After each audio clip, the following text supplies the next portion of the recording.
What about the mortality rate for under 50 healthy people that could have been working and going about their business and maybe even keeping the economy functional and sometimes keeping medicine functional? In the UK here, I mean, there's been a lot of people dying from lack of access to the NHS.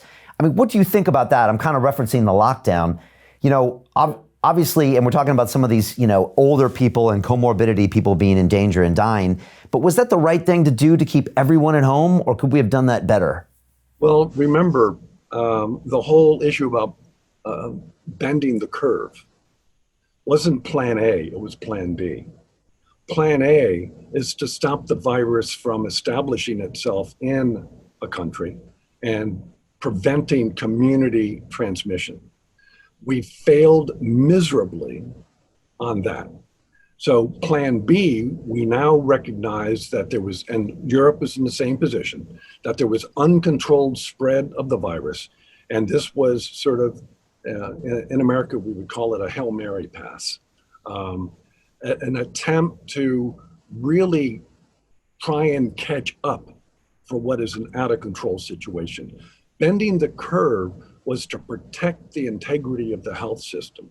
The real concern is that if you continued to let the number of people infected spiral out of control, it would collapse the health system at large. So not only would people who were infected with this virus not be able to get adequate care, people dealing with normative health issues would not be able. So you would have not only deaths from this coronaviruses, you would have people who couldn't, they couldn't get emergency medical care because of a cardiac arrest, who had a traumatic accident of some sort, and they wouldn't be able because the hospitals wouldn't have been able to absorb it. So this was really clearly an emergency response, not a long-term response. So that the strategy was this: lock it down, drive the number of cases down to a manageable point where you could reopen in a thoughtful way,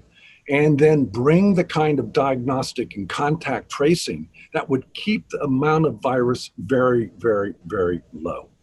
Europe did this. After they let it get out of control, they brought they bent the curve. They essentially broke the back of the curve, flattened it out, and they now are, again, if they remain diligent and continuing to use diagnostics and contact tracing, and people use masks and some smart social distancing, they'll be able to reopen the economy, go back to work, go back to school. That's the stuff that you want. But until you flatten the curve, you're not in any position. And in the United States, impatience, it was attention deficit disorder. We're tired of dealing with this virus. So even before the curve was flattened, it wasn't even broken in many of these states. They reopened, and then just all hell broke loose.